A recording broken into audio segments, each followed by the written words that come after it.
I run the honors program at North Central Texas College. I teach English, so I teach freshman composition. I also teach technical writing, and I'm leading also the study abroad program. And that's a program where I take students to different countries over the holidays, and they get to study the literature and the culture, or we do service learning, meaning that we give back to the community. And so they asked me to come today and just talk to you guys about college and maybe to answer any questions you might have about how to go to college and start thinking about getting there and what you're going to do. Just a little bit about me. I'm a first generation college student. So my parents, some of you, maybe your parents didn't go to college. Neither of my parents went to college and had a bachelor's degree, so I'm a first generation college student. And so sometimes when you're the first one in your family to go to college, you don't necessarily have somebody who's kind of marked a trail for you. You don't know all the ins and outs of financial aid and of applications and applying and finding financial resources, that sort of thing. I also was a young mom. I had my son when I was 18, right out of high school, so I was 16 and pregnant before it was really cool. And so he's 18 now. He's graduating from Bryan High School in May. And so for me, it's really important to kind of connect students with resources that might be available to them, especially if maybe you don't necessarily have a very traditional background, that maybe you might be someone or know someone who had a child or who has other kind of experiences that aren't necessarily quite traditional. I was like that. And so my son is 18 now, and he's graduating from high school, and then I have a 15-year-old son who is autistic, and he's in 9th grade at Bryan High School. And he's kind of a jerk, but it's okay. I can say that you can. So I did a presentation a little bit, and so we're just going to go back and forth. So you can look at me and look at the wall and back and forth. I like the internet, so I put a lot of GIFs in it, because that's what I need to do when you're in college. So I thought I might kind of talk to you a little bit about, maybe now that you're starting to think about college, what this might look like. One of the things in 9th grade, one of the questions I got was asking about, should you start thinking about applying to colleges now? And I wouldn't say that you necessarily need to apply to colleges now, but you certainly want to start thinking about what it is you want to be when you grow up, right? Are you the type of student who likes playing outside and being active and being outdoorsy, right? Or doing things with your hands? Are you the type of student who likes to, use computers a lot, play video games? Are you tearing apart your computer or your electronics in your house? Are you building things, constructing things out of materials at home? Or I was a bookish child. I liked to read. I was constantly reading. I would play school with my sister, and I was always the teacher from kindergarten on. That's what I played. And so when I became a teacher, my mother wasn't surprised, because that's what I always did, was play school. And so think about what it is you like to do and start planning towards that career, right? And part of that means picking a college that helps you do that. And so right now you can start thinking about what it is you enjoy doing, and maybe setting out the coursework that you're going to take in high school. Maybe it's dual credit, maybe it's AP classes or pre-AP classes. Are any of you in pre-AP courses? That's fantastic. Yeah, those are some of those classes that help set you on the right track towards college. They also have dual credit classes. Those are classes that you can take in high school that count towards college credit. I know Louisville does a lot of those with NCTC at the Flower Mound campus. But then also, especially with my son, what I tell him is to take a lot of electives. Take a lot of electives and things that you like and you think is fun. So my son is really interested in computers and graphic design, and so his high school track is taking a lot of animation classes and a lot of design courses. He took a lot of art and drawing, because that's what he enjoys doing. And so we didn't push so much dual credit, but instead we pushed electives, and so he's taking a lot of electives this semester, his senior year, in visual design and animation. He's really interested in foreign languages, so he's taking Spanish 4. And so think about maybe those electives classes that you like. If you are very into drawing and building, maybe you want to take those sorts of classes. Not everything has to be college prep sort of classes. If you like design, take art and illustration courses and drawing courses. But you want to think about your extracurricular activities as well as your AP classes that you want to take. And that's also where it's fun, right? I mean, that's kind of where the fun part happens. And then you want to think about taking classes that are a little bit challenging. So don't get stuck taking the easy A. A lot of times we think, I don't want to hurt my GPA. I need to have a really good GPA, right? But sometimes it's more beneficial to have a B in a hard class than an A in an easy class. Because it shows people, like college recruiters or admissions counselors, guidance counselors, that you're willing to take a challenge and be successful at a challenge. And that's really important. So you want to take classes that are geared toward college prep, but you also want to take classes that are geared toward your interests, and then you want to challenge yourself and make connections. This is a great experience that you're doing. Do more of these, as many as you can. Make connections with people. They are going to get you letters of recommendation. They'll tap you into scholarship resources. And really, a lot of times it's the connections with people that you know that make a lot more of a difference in your career, whether it's high school or college career, than just kind of taking the classes and doing the bookwork and going home. One of the questions I got was about applying to college. The best time to apply to college would be in this fall or early spring of your senior year. You can apply in your junior year for early admission, and some schools do that, but really a good time to start thinking about that would be to apply in the fall of your senior year. So you got quite a bit of time. So kind of some differences between the degrees. So there's a certificate program. Those are going to be, a certificate would be something like you would get at NCTC. We have certificates in petroleum engineering. We have certificates in nursing, in secondary education. But these are specialized programs that are about 2 to 4 semesters. It's about a year, maybe a year and a half. We have a radiology certificate. We have surg tech. So like a surgical tech program would be you take about 4 semesters of classes and you get a certificate, and it says that you can work in an operating room. And we have about 90% of students who do our surg tech program get a job within 6 months. And so that would be working, maybe not necessarily as a nurse, but as a surgical technician in the operating room, assisting the doctors when they're doing the surgery. Radiology techs help with the radiologists taking x-rays and doing ultrasounds. Those are about 2 to 4 semesters of specialized training. Then beyond that is an associate's degree. An associate's degree would be 2 years of school. That usually requires that you take classes in a lot of different disciplines like art and science and math and English. Certificate programs are typically just those. Like if you were doing surg tech, you do just surg tech classes. Paramedicine, like an EMT, would be just paramedicine classes. A certificate wouldn't require that you take classes in English and science or history or government if it's not related to that certificate. An associate's degree would require that you take a core curriculum. That would be history, government, math, science, English, speech, and humanities, which would be like philosophy, and then art. So like theater, drawing, art appreciation, right? And those are associate's degrees. They're 2 years. So at NCTC, for example, at Collin College, Tarrant County, Dallas, there's an associate of arts or an associate of science. All right, and those are associate degrees, 2 years. Then there's a bachelor's degree. Does everybody know this one so far? Bachelor's degree, 4 years. You're probably pretty familiar with that one, right? A bachelor's degree would be 4 years. You have to get those at a 4-year university or college. Texas Women's University, University of North Texas, UNT, I already said that one. Like SMU, TCU, those are 4-year universities and colleges.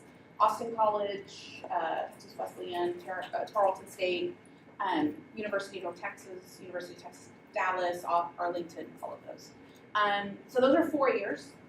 Your associate's degree can apply towards that 4 years. So let's say you go to Collin or NCTC and you get an associate's degree, and then you transfer to TWU, then you have an additional just 2 more years, right? It builds on itself. Then a master's degree is 6 years. So let's say you get your associates, then you get your bachelor's, and then you can get a master's degree. That's 2 more years on top of the bachelor's. That one is much more specialized. So for example, if you're working on a master's degree in English, you take just graduate classes in English. so you don't have to take all of the other courses unrelated to your major. So I have a bachelor's degree in English from Tarleton State University. Do you know where that is? In Stephenville. It's a kind of an ag school. And it's kind of south of here, 2 hours south of here. So I have a bachelor's degree in English, and then I have a master's degree in English, and then I have a PhD in rhetoric. And a PhD is a doctorate in philosophy, and I got mine from Texas Women's University. That one's 10 years of college. It takes forever, and it's not that much fun. But it's doable, right? You just, like anything else, you just take it one assignment at a time, right? Just like you do with anything else. It just takes a long time. You have to be committed to it. You have to be willing to, do a lot of reading and writing. But if you don't know what it is you want to do, that is okay. Does anybody kind of like not have a clue what they want to do after high school? It's okay. My son is 18 and he doesn't have a clue. He's going to go to NCTC next year because he doesn't know. One day he wants to major in Spanish, the next day he wants to major in art, the next day he's going to be an English teacher, then he's going to study math. He doesn't know what he's going to do. And that's okay, right? Most of you are what, 14, 15, 14, 16, 17, 18? Maybe if you have a mortgage yet? Not yet. You don't want one yet. Don't get a mortgage. But you have a lot of time to figure it out, right? And it's okay if you don't really know what it is you want to do. You have plenty of time. That's what your electives are for. That's what your classwork is for, is to figure that out. So, how many of you thought of a community college? Jenny Trevino and Stephanie Arriaga to Ms. Fletcher's room right now, please. Community college is Jenny awesome. Trevino and Stephanie Arriaga to Ms. Fletcher's room right now. They're, so you know of NCTC, right? There's also Collin College in Frisco or Plano. There's Tarrant County College in Fort Worth. And then there's Dallas County Community College. And so community colleges are really great resources. I strongly encourage students. A lot of times there's a stigma about a community college, that you're at a community college because you couldn't get into a real university, or it's your backup plan, or it's what happens if you didn't get into your first choice, right? But it's really kind of changing because college is so expensive. A lot of students now are coming to a community college. And a community college is a really affordable option. So do you have any idea how much a class costs at UNT? Like, let's say you want to take an English class. Let's say you want to take my class at UNT. Do you know how much it would cost at the University of North Texas? $100,000. How much? You say $1,000? Or $100. Okay, so how many of you think probably costs $500? Okay, more than 500? How about 1,000? How about 2,000? It's actually closer to $2,000. So to take a class at UNT, it's closer to around $2,000. Now there are ways to help pay for that, right? I mean, there's scholarships and grants and loans, and we'll talk about that. But it is really expensive to take a class at a four-year university. Do you know how much it costs to take a class at NCTC? So if you want to take an English class at NCTC, like let's say if you're just going to pay for it out of pocket, not dual credit or anything like that, just a traditional, how much it costs at Flower Mountain? Does it cost more than $500? It costs less. So it's about $200. It's about $200 to take a class at NCTC, which is a really affordable option. At Collin College, it's actually cheaper. You could take a class at Collin College for about $150, right? It's not as close, but it's actually a little bit cheaper. And so community colleges are really affordable options for you. We have smaller class sizes. Usually we have about 20 to 40 students in a class. At a university, sometimes they have a lot bigger class sizes, so they might have 300 students in a class in a great big lecture hall. And so at a community college, usually we keep the classes smaller, usually no more than 60 tops, and that's a big class. But my classes are usually capped at 25. And so we have smaller classes, we're close to home, so you can live at home and then go to college. So my son, for example, will be going to NCTC. He'll live at home and then go to class during the day at NCTC. And then we also offer sometimes a bit more support for students. So we offer, at some community colleges, they offer childcare, they offer tuition, transfer assistance, helping you transfer to other schools. They offer tutoring services. We have honors programs and even sports programs. So for example, at the Gainesville campus, they have basketball, softball, baseball, golf, equine classes, like you do like horse rodeo stuff. I don't do that, I don't know. But they have that sort of thing. At Killough College out in East Texas, they have drill team, they have football. At Navarro, they have football and basketball. So if you wanted to say play sports in high school and then to play sports in college, and you don't think maybe you can get into a four-year university to play sports, you can do that at a community college for 2 years as well. And then they offer usually associates and certificate programs. So a community college offers both certificate and associates. All right, and so the good thing about a community college is that we're awesome. We are super awesome. All of your coursework at a local community college transfers to a four-year school. So if you take a class at NCTC, they have to count it at UNT. Or if you take a class at Collin, they have to take it at Texas, University of Texas at Dallas, or the University of Texas at Arlington.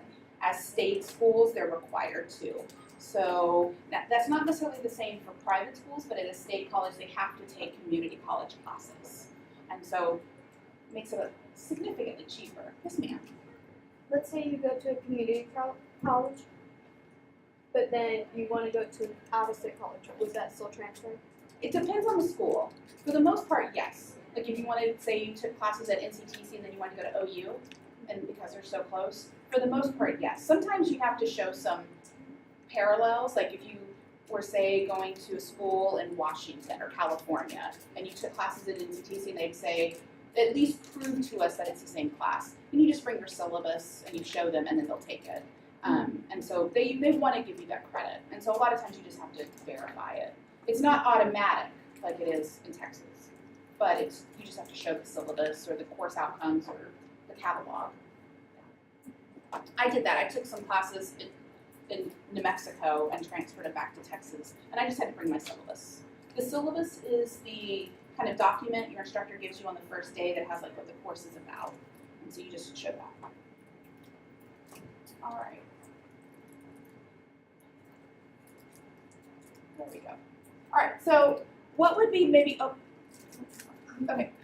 So thinking about a four-year school though, if you wanted to start maybe and not start at a community college, but you wanted to go straight into a four-year university, there are some benefits to that. There are three types of four-year universities. There's public, which would be like University of North Texas, UT Arlington, UT Dallas, Tarleton State University, University of Texas at Tyler, Texas A&M Commerce. Those are all public four-year universities, meaning that they get money from the state to help offset the cost of tuition. So let's say if your tuition costs $100, in the state of Texas right now, they give us about $40 of that money towards your tuition costs. It's about 40% right now. That means you only pay $60. So it's a little bit cheaper for you to go to a four-year public university. The other option is a private school. That would be like Texas Christian University, Southern Methodist University, Texas Wesleyan, Austin College in Sherman. Those are private schools that are typically religious affiliated, meaning that you might take classes in religion, they might be associated with a specific church. So for example, Austin College is a Presbyterian college, so it's associated with the Presbyterian church. Southern Methodist College, TCU Baptist, that's right. And so they typically are more expensive because you don't necessarily get any state funding for that. So if tuition costs $100, you pay $100. The state doesn't chip in any of that money. And so they're a little bit more expensive. The third option is called a for-profit school. And I would encourage you to be very reticent and careful about a four-year school. Those are like University of Phoenix, DeVry, ITT, Lincoln Tech, Art Institute of Dallas. Those are typically very expensive and they make a profit. And because they're so expensive, sometimes a lot of students can leave one of those for-profit schools with a lot of debt without a degree or a transferable degree. Meaning that if you take a college Comp 1 class at the Art Institute of Dallas, I don't have to accept that at the University of North Texas or at NCTC for credit. So that means that if, let's say, you went to the Art Institute of Dallas for a year and a half and you decided this isn't where I want to be, I want to transfer to the University of North Texas, they can say at the University of North Texas, we're not taking any of that credit. We don't honor that credit. Same thing for University of Phoenix, that sort of thing.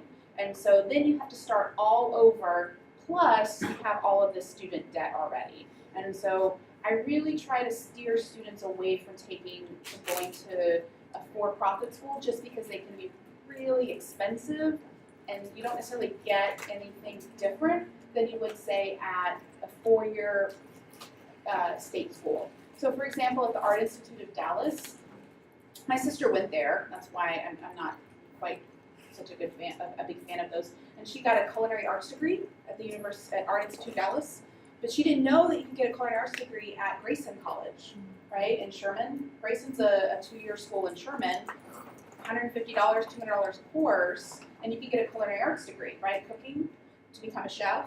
But she got it at the Art Institute of Dallas, and it cost $30,000, right, and it didn't really prepare her for work any different than she would have gotten if she went to Grayson or El Centro in downtown Dallas has a culinary arts degree.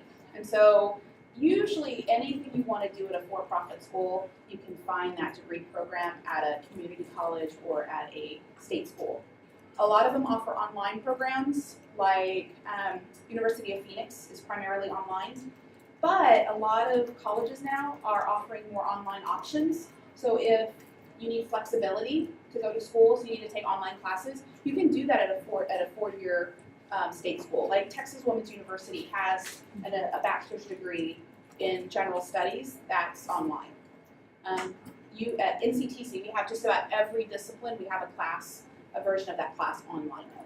And so if it's about taking classes online, we can find you a community college or a four-year school that does that too.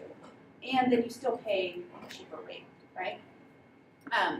One of the questions I got was about participation in NHS, the National Honor Society, and whether maybe that helps you. And I would certainly say yes, that it does.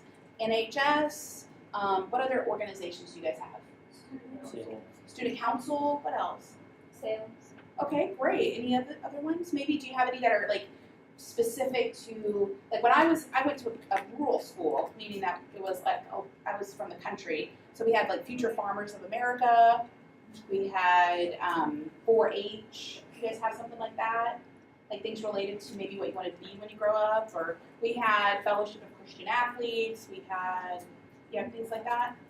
It's probably not PC to say it anymore, but we had Future Homemakers of America, that kind of organization, right? So not just necessarily NHS, but any of those organizations, Student Council, NHS, Future Teachers of America, all of those are really great that go on your transcript, and they show that you're academically, engaged. But the benefit of them is that they also show people that you're very good with time management, that you're good at making connections and working with people, that you're organized.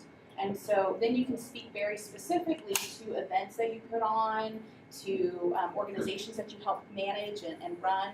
And so even not just belonging to them, but being active helps later when you're applying for scholarships and to colleges. And so it's not necessarily just a matter of being involved, but being actively involved in those organizations. So it's really an opportunity to learn how to manage your time, to work with teachers, to work with others, and to find challenges and learn how to embrace them. So some of the benefits of starting right away at a four-year college, as opposed to maybe starting at a community college, would be that you can live in the dorm. Four-year schools have dormitories, and that you live on campus. You can start and finish your degree at the same school.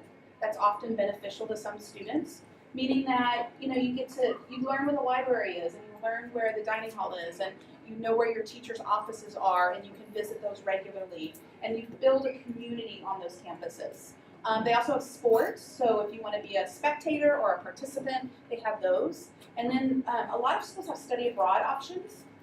That would be you can take a semester and study Texas Women's University has a connection or a partnership with a school in England, and so you would pay tuition to Texas Women's University, but you would take classes in England.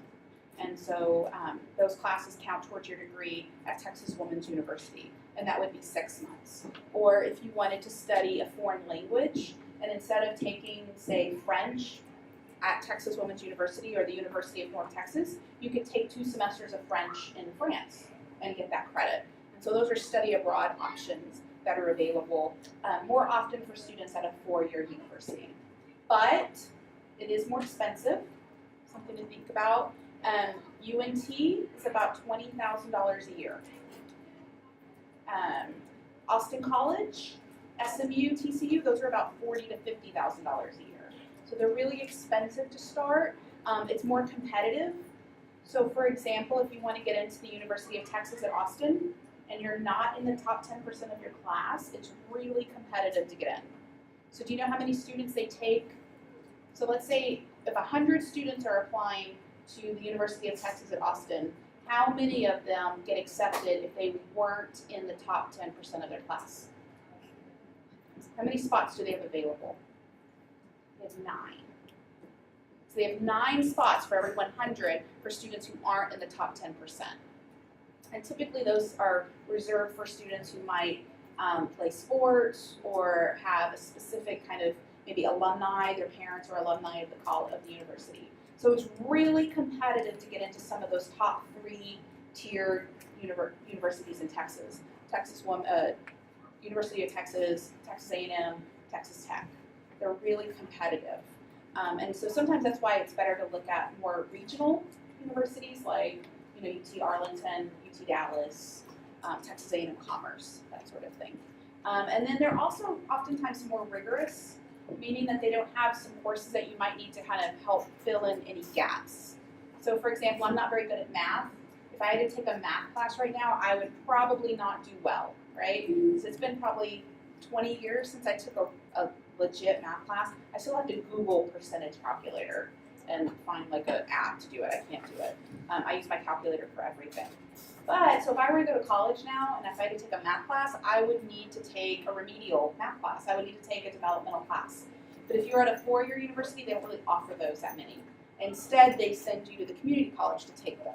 And so, oftentimes they might have a few courses to help fill in the gaps, but they really expect you to come in having kind of being at where you're supposed to be already. And that's not sometimes realistic for students, and so a 4-year university can oftentimes be a bit more rigorous in that respect.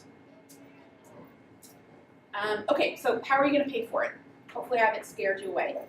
So there are ways to pay for college, right? Do you guys watch Parks and Rec? I love Parks and Rec. That's why most of my gifts come from Parks and Rec. If you don't watch it, then that should be your homework, is to watch Parks and Rec on Hulu. So there are grants. Do you guys know what a grant is? Do you have to pay back a grant? You don't have to pay back a grant, all right? So a grant is money that you either get from the federal or from the state government. You don't have to pay it back, meaning that it's awarded to you based on perhaps your financial need, and it's not required that you pay it back to the state or to the federal government. There's Pell. Pell grants are typically based on low income and your family size. So they'll calculate it based on however much money your parents make and your family size. The maximum Pell Grant you can get is about $6,000 a year, meaning $3,000 a semester. Okay. Then there's also a Texas grant. That one is also low for income-based, and it's through the state of Texas. And when you apply for financial aid, which I'll talk about, they automatically consider you for Pell and the Texas grant. And then if your parents perhaps are veterans, maybe they were in the military and they got a GI Bill that they didn't use or didn't use all of it, or if you're, like my father was a disabled vet, meaning that he served in Vietnam and he's disabled from it, I qualified for dependent benefits through the VA for me to go to college. So maybe if your parents are veterans or maybe they served in the military and they didn't use their GI Bill, you have access to that as well. So you might want to look into that if that fits with you. You also have, that's through the federal government, there's also the Hazelwood Act, that's through the state of Texas. So you might follow up with that too. Then there's loans. Loans are required that you pay them back. There's Stafford, which are assigned to you, and then there's Parent Plus, which are assigned to your parents. And then there's scholarships. There's corporate scholarships, there's university scholarships, and then departmental scholarships. Corporate means that you would apply specifically to the organization, like Coca-Cola or Pepsi or Mrs. Barrett's. CoServe, the electric company, has a scholarship, for example. University scholarships you apply to the university to get. Departmental scholarships would be through like the English department or the art department, and those you'd apply to the university to get as well. But they usually require some essays. And then the other one, if you get nothing from this today, take away this, is the Terry Foundation Scholarship. This is the big one. This is like the be-all, end-all of Texas scholarships. It's about $15,000 a year. It's not based on financial income for the most part, not in the same way that Pell or the Texas grants are.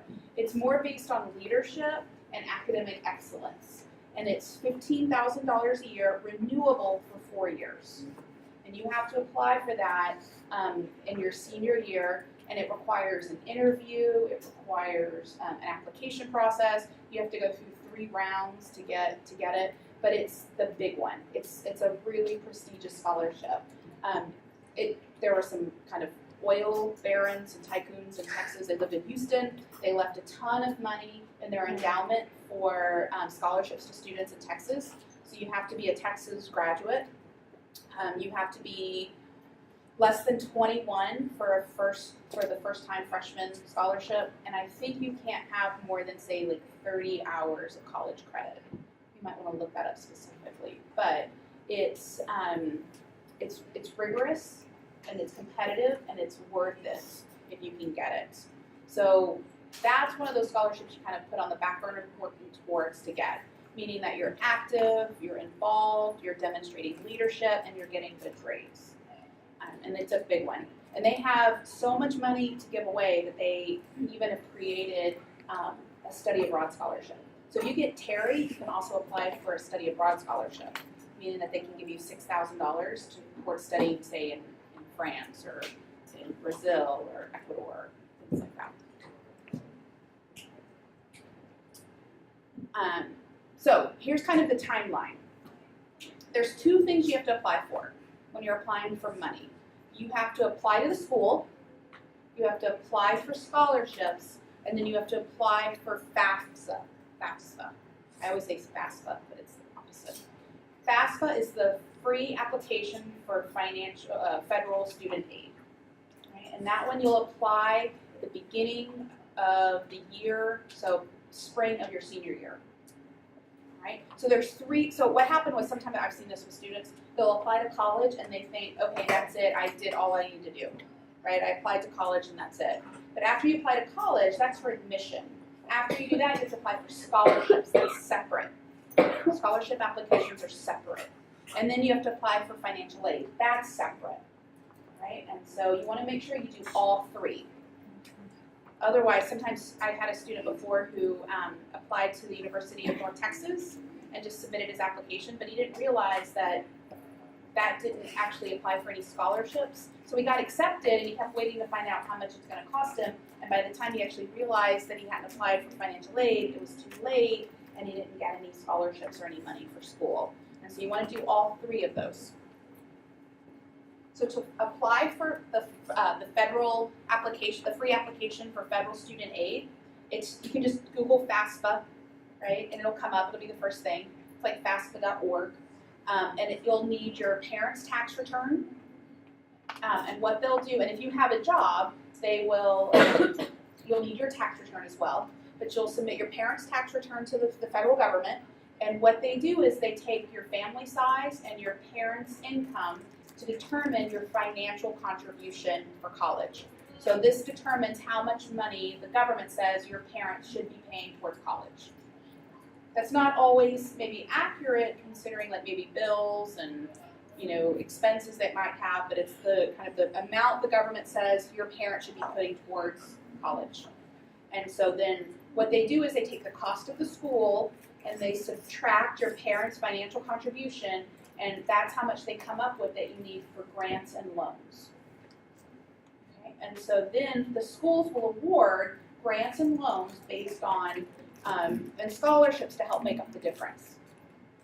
So let's say a cost of school is $20,000 a year, and the government says your parents should be able to help pay for $5,000 of that, then they would award you $15,000 in grants and loans. Yes, ma'am. Parents have to adult. The government considers that they do. So according to the government, they do. Until you turn 24, there are some exceptions. If you join the military, if you have a baby that you take care of, and if you are over 24 or married, your parents' income does not count. You're considered an adult and you're independent. So they count just your income. But if you are under 24, you don't have a child, you're not married, and you don't join the military, then it's considered your parents' responsibility to pay for college. Did that answer your question?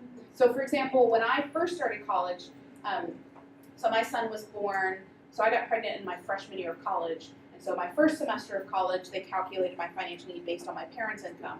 And then my second semester, because I had a child, they calculated it based on my own income. And that was kind of how they do that differently. Because after I had a child, I'm considered an adult independent on my own. And so the cost of school, so like let's say the cost of school is $2,000 and your parents' financial contribution is considered to be $5,000, then they wouldn't necessarily award you any money because they say that your parents can help cover that. Or let's say the cost of the school is $20,000 a year and your parents' financial contribution is $0 because they don't make enough money, then the school would find grants and scholarships and loans to help you account for $20,000 a year. Does that make sense? So there are tons of resources available for you. People want you to go to college, right? There's tons of resources.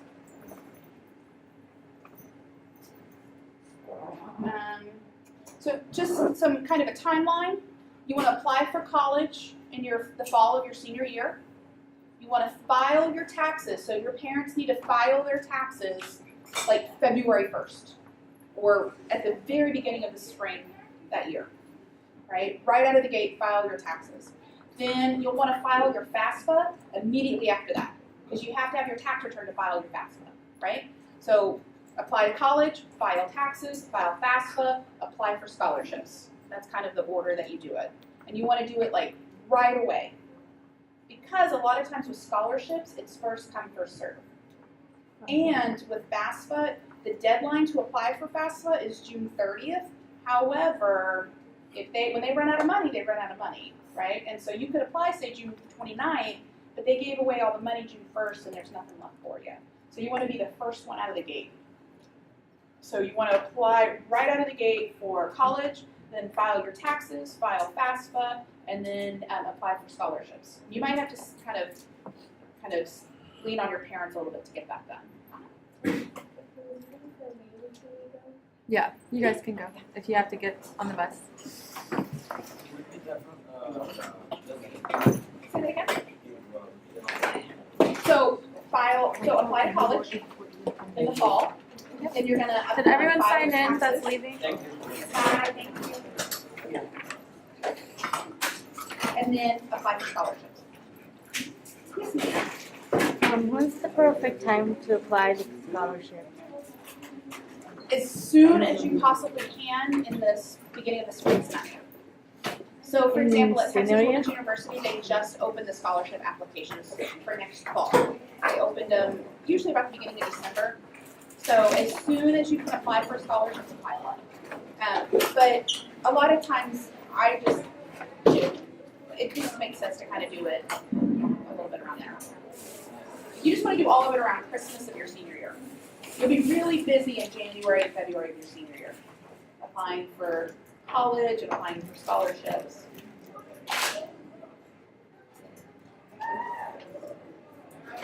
And then after you get your admission, after you apply for FAFSA, and then after you apply for scholarships, you'll receive a financial aid award letter. And this is the information that you'll use to make a decision about what school you're going to go to. So for example, some schools might send you a huge financial aid package, right? They're going to give you $25,000 to go to college. And a lot of that is in loans, meaning that you have to pay it back. But you got this, you'll look at it and say, I got $25,000 to go to college.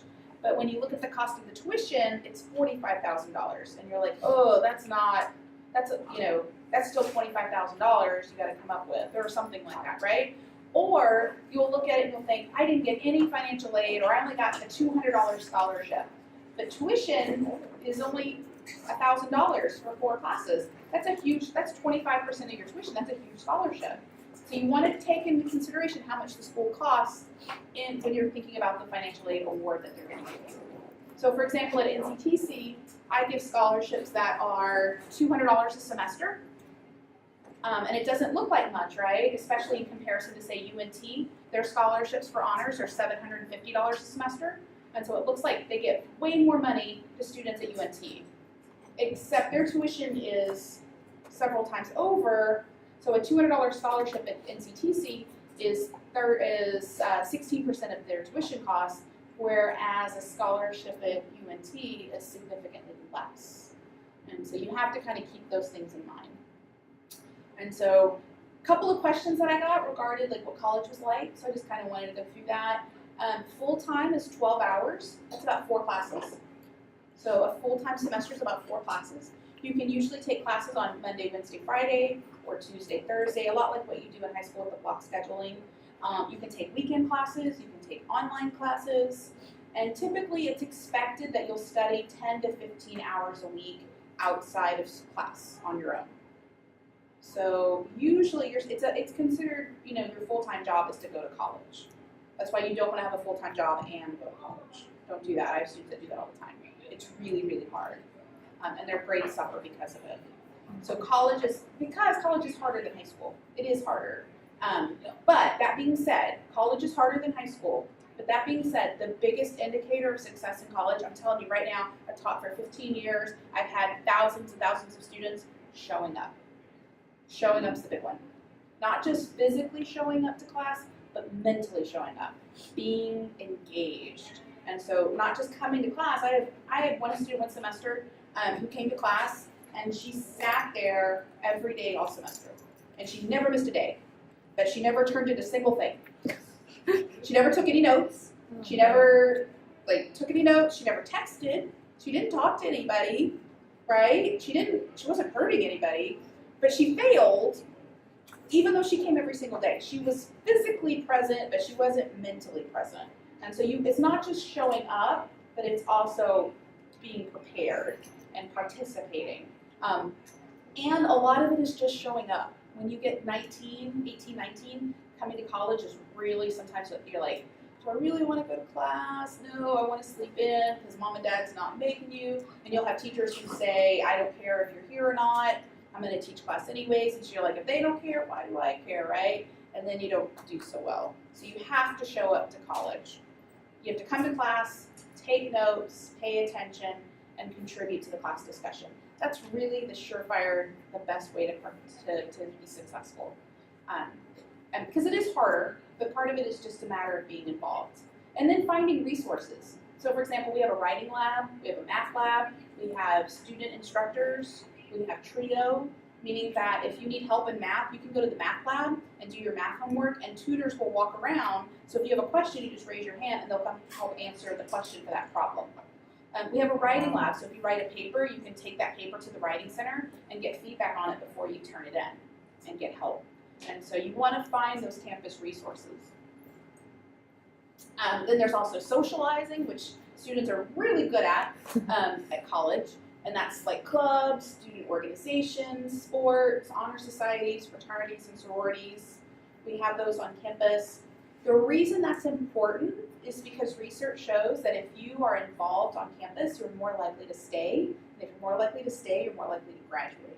And that's what we want, right? So you want to get involved, you want to participate, but you got to balance it, right? Because ultimately your first priority is school. And then some students work, so you can work on campus, like in a work study position or a part-time job, or you can work off campus. But I would encourage you to only work part-time. A lot of students graduate and they think I have all of this time, I'm going to get a full-time job, and then I'm going to go to college, and I'm going to burn the candle at both ends. And usually what suffers is college. And so then they'll get a full-time job, or the first thing they do after they graduate high school is they get a car, right? And then they get a car payment, and then they have to get a job to make the car payment, and then they don't go to school as often because they have to go to work to make the car payment, and then suddenly they've dropped out of college because they have to work all the time to make the car payment, right? And so that's where you want to really try to work perhaps on campus, part-time, in the library, in the dining hall, as a tutor, make a little bit of extra money, maybe live at home with mom and dad, and then just kind of, that's the gravy train right there. That's what my son's going to do. Work on campus, study, and then he can have some spending money. He's going to live at home because I don't want him to get an apartment and move out.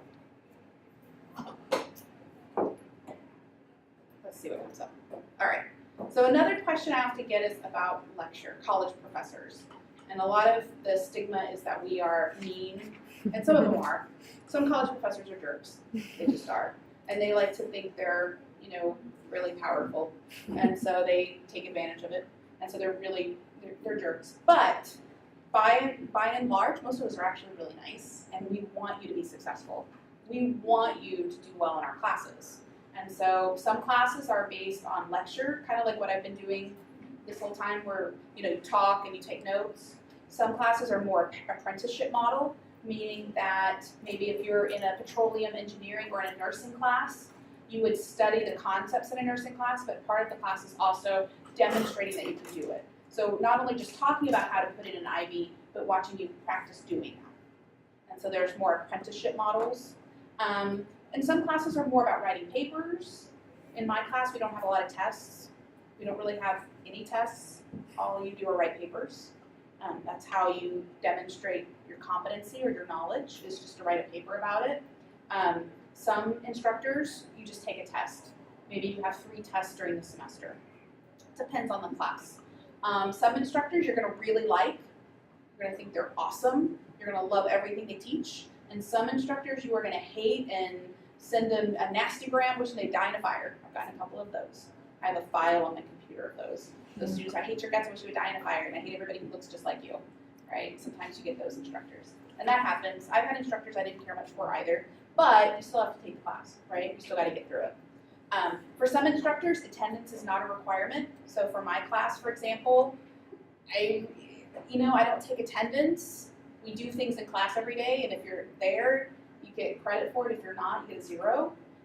But some instructors don't take attendance at all. And so if you're there, great, and if not, they don't notice. And in some instructors, attendance is weighted into the course. So if for every absence, you might miss 2 points off your final grade. Or for every time you're absent, they might tip away towards a grade in the class. And so it just depends on the instructor. You just have to read their syllabus and see what's important to them or how they do it. It just depends on the class. What do you do if you're sick? Sometimes you just have to suck it up and go to class. So for example, in my class, if you're sick and you miss, we might have a quiz. So I put everything online so you can review it on your own. But if you miss an in-class assignment, you get a 0 for it. I usually offer extra credit over the course of the semester to make up that 0. So you really can't do what you missed in class, but you can do something else to kind of help make up for it. So for example, I have a canned food drive this time of year, and so students who might have a 0 on a quiz because they were sick one day, they can bring some canned food, and I give them 100 points for that day to make up for it. You notify your students of okay, your quiz is going to be on this day. No, not usually. It's just a surprise. Just every day. They just pretty much know every day will be a quiz of some sort. And it's not really a quiz. It's some days we might have an in-class writing activity, and so it's doing that in-class writing activity. But I try to. Quiz grade. Exactly. Okay. We want to do time for questions now. Okay, sure. Okay. So we have about a few more minutes. So if you guys have any questions right now, now's the time to ask. You mentioned you're a part of the study abroad program at your college. What are some countries that you go to? We are going in 27 days. We're going to England. So we're doing London, Scotland, and Paris. And then this summer we're going to Costa Rica. And And so that one's open to dual credit students. So if you're interested in something like that, you can get your environmental biology credit for one in Costa Rica. We've done Germany, Italy, Spain, France, Amsterdam, Czech Republic, Austria, Prague. That was Czech Republic. Hungary. We've done almost every country in England. I mean, in Europe. Except maybe Portugal. I think I've done almost all of them now. So that's fun. If you want to be like a doctor, how much time does it take to go to college? So you're looking at 4 years for your undergrad, so bachelor's. Then you're looking at 4 years of medical school, so that's 8. And then probably another 2 years of residency, so about 10. But but it goes by fast, right? Because you're studying and you're involved and all. But if that is too much time, there are also other options like surge tech, radiology, nursing. Those are much faster, and they get you out to the workforce much sooner. Or sometimes after nursing, you can get your master's in nursing, and then there's farther ways you can take it, and you can specialize in nursing. So there's a lot of options in the medical field, especially. If I want to get my doctorate, I'd have to go to school 10 years, but if I wanted to be a lawyer, I'd have to go to law school for 3 years, or would I have to do more law school? No, law school would be 4 years for your bachelor's, and then 3 years for law school. So that'd be 7. What about engineering? Engineering, you can do engineering right out of the gate with 4 years. And then you can get a master's on top of that, but you don't have to. So for engineering, you can start right out of the gate with 4 years into the job market. Architect is probably, you're going to have graduate school for that one. But a lot of times you can start as an architect and then get a job and then do like graduate school on the side. I'm trying to think, architect, I think you could, I don't know. A lot of them do get higher education degrees. Yeah. You have an English degree, right? Do you know what else you could do with that other than teaching? Oh my gosh, especially now being able to write well, you can pretty much write your own ticket. The good thing about an English degree is I encourage students who want to do that but they don't want to necessarily teach, is get a double major.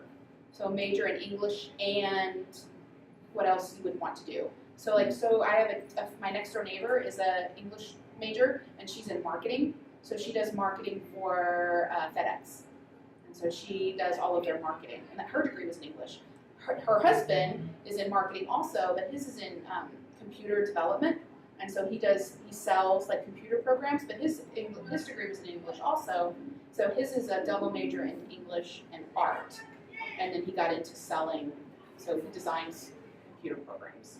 So if you wanted to do that without being an English teacher, double major. Because if you can write well, you can do anything.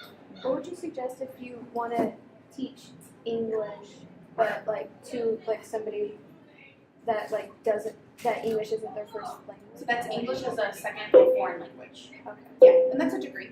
Or yeah. Yes, ma'am. Did you want to ask a question real quick?